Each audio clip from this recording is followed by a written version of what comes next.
And we are back. Welcome back to another episode of this album review video diary series, dog. uh, this is entry number 13. We're talking about the latest studio album from Selena Gomez called Rare. Now, the last time Selena Gomez released an album was 5 years ago, which is kind of insane to think, especially considering that I feel like she's started like album cycles at least like 3 times in between the release of this record. Like what was it? The Bad Liar and Fetish combo singles. Oh, what was it? Oh, the song that she did for 13 Reasons Why, God. But she still did have her occasional gems in her discography coming through during this rather uneventful period, such as the amazing single that she had with Kygo called It Ain't Me. And also the single that she had with Marshmello wasn't necessarily that bad either.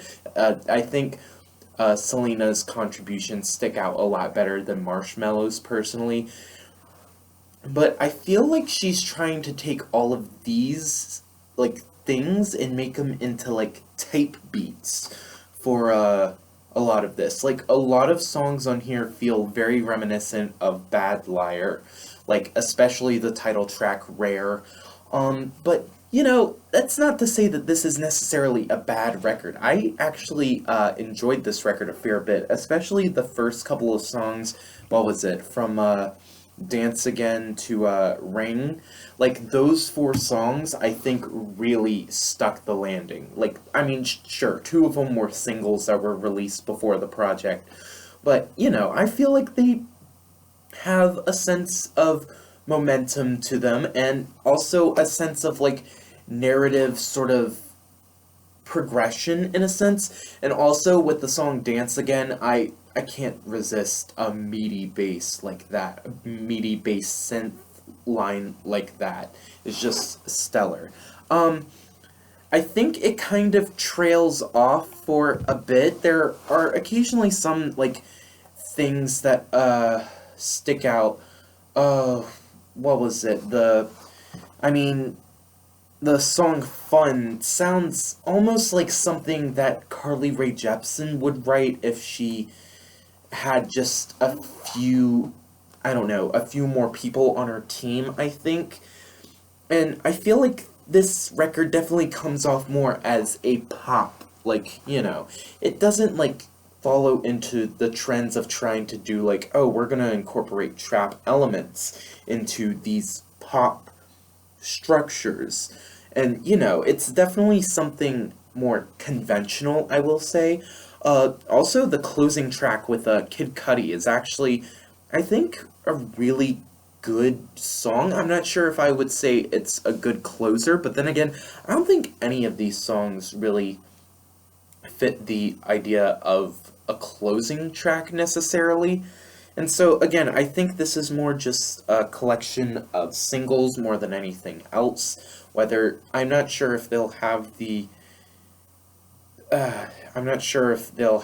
the impact that Selena's team is going for, but I will say it's really not necessarily that bad of a record. I'm like, I feel like a lot of it is somewhat cohesive. Like, there are a lot of returns of, like, a bass foundation with a very simple, like, snap beat behind it.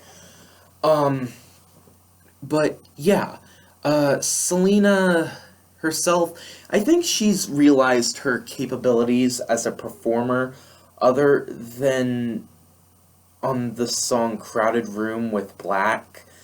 Uh, like, I think she works a lot better when she's comfortable with herself and she's not really trying to, like, strain herself and try to go into a whispery sort of falsetto. Like, she sounds a lot more confident with herself when she's in that mid range. Uh, and yeah, I think that's all I have to say about this record. Tell me what you think of the record down in the comments down below. I would love to hear your thoughts, and I'd love to get a discussion going, as always.